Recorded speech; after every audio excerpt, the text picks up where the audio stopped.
Avez-vous déjà entendu parler du moonshot du XXIe siècle? En tant que futur entrepreneur ou leader influent, cela se pourrait bien. Ce terme employé par l'agence d'études et d'innovation Good Tech Lab dans son dernier rapport, et dont vous trouverez la référence dans les ressources complémentaires, désigne l'un des plus grands enjeux de l'humanité pour tenter de changer la trajectoire qui s'offre à elle, inverser le cours du réchauffement climatique et l'effondrement des écosystèmes naturels, tout en permettant à chacun de s'épanouir. Comment? En utilisant la science, la technologie, l'entrepreneuriat à mission et la pensée systémique pour faire levier sur les plus grands défis de notre temps. Cette vision est incarnée par le mouvement Impact Tech, qui regroupe toute une nouvelle génération d'entrepreneurs proposant des solutions radicalement innovantes, faisant intervenir des technologies de pointe. Il est vrai que les technologies du numérique peuvent jouer un rôle majeur dans la réalisation de l'agenda 2030 pour le développement durable, réalisation aujourd'hui fortement compromise.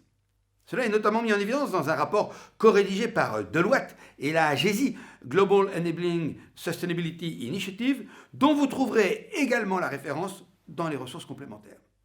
Cependant, à l'heure où les activités humaines ont déjà franchi les limites nationales et régionales pour devenir planétaires, il est fondamental de garder en tête les dangers liés à l'expansion de l'industrie du numérique. En effet, le fort potentiel des nouvelles technologies n'a de sens que si leur renforcement va de pair avec une minimisation drastique de leurs impacts négatifs sur l'environnement. Autrement dit, le numérique est à la fois une source formidable de démultiplication de l'impact social de nombreuses entreprises sociales et à la fois une source de contribution au réchauffement climatique et d'atteinte à l'environnement. Depuis plusieurs années, nos modèles sont bouleversés par la révolution numérique. Au-delà de la 4e révolution industrielle, caractérisée par la convergence des deep technologies telles que l'intelligence artificielle, la robotique ou encore l'Internet des objets, les usages du numérique font partie intégrante de notre quotidien. Or, cela n'est pas sans conséquence sur notre vie et notre environnement au sens large. Le rapport du Shift Project, paru en 2019, mentionne que le numérique représente aujourd'hui près de 4% des émissions carbonées mondiales, soit davantage que le transport aérien civil, qui lui en représente 3%, et voit son empreinte énergétique augmenter de 9% par an. Il est donc clair que le système numérique n'est pour le moment pas résilient. Ses usages ne sont pas compatibles avec les limites des ressources. Il faut ainsi savoir qu'une bonne partie des enjeux environnementaux du numérique est liée au volume de matériel produit, au processus de production et à la durée de vie de ce matériel. La phase de fabrication est particulièrement dangereuse car elle est la plus consommatrice d'énergie et la plus émettrice de gaz à effet de serre. Par exemple, 90% des gaz à effet de serre associés à un smartphone proviennent de cette phase. La demande en métaux rares et critiques est également croissante. Ne serait-ce qu'entre 1980 et 2008, la demande mondiale de ces métaux a augmenté de 87% et celle-ci pourrait être multipliée par 9 si les économies émergentes s'alignaient sur l'usage des technologies et les modes de vie des pays développés. Or, au plan local, les impacts environnementaux et sociétaux de cette production de métaux sont sans précédent. Pollution et appauvrissement de la richesse des sols, raréfaction des ressources non renouvelables, exploitation des populations locales, extraction de minerais de conflit sont autant d'illustrations de ce phénomène. Se pose alors la question de la durabilité du secteur du numérique et de la responsabilité de notre modèle de production et de consommation au regard de ces impacts. À cet égard, le devoir de vigilance dont doivent faire preuve les entreprises est un concept fondamental que nous détaillons dans une autre vidéo dédiée à cette question.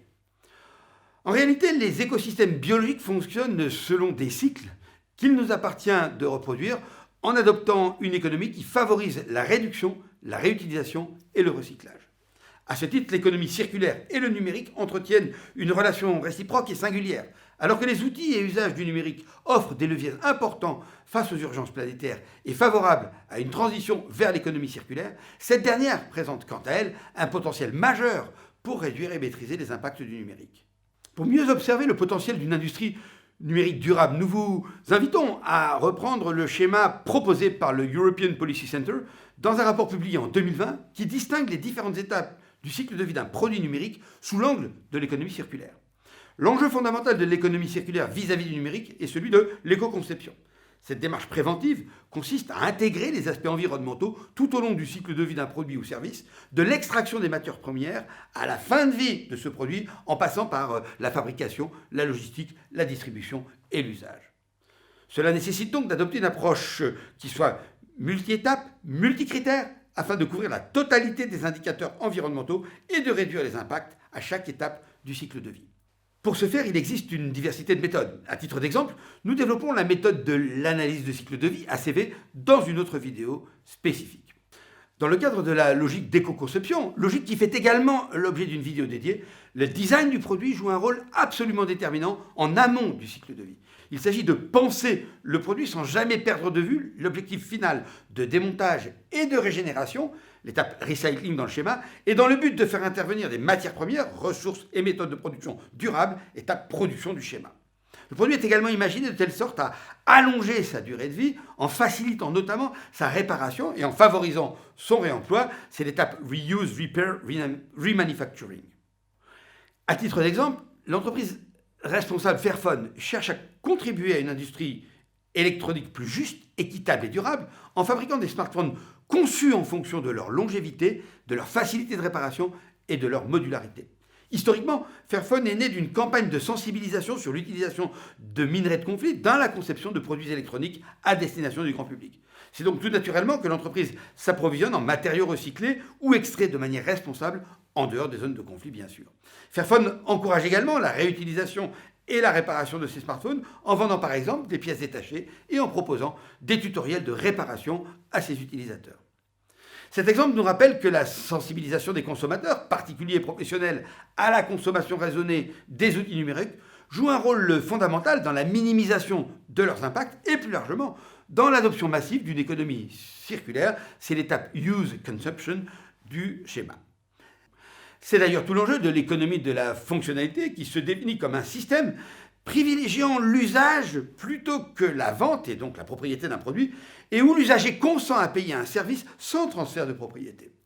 Cet enjeu de sensibilisation est traité par la loi française sur l'économie circulaire adoptée en février 2020, qui vise à de nombreuses reprises le secteur du numérique.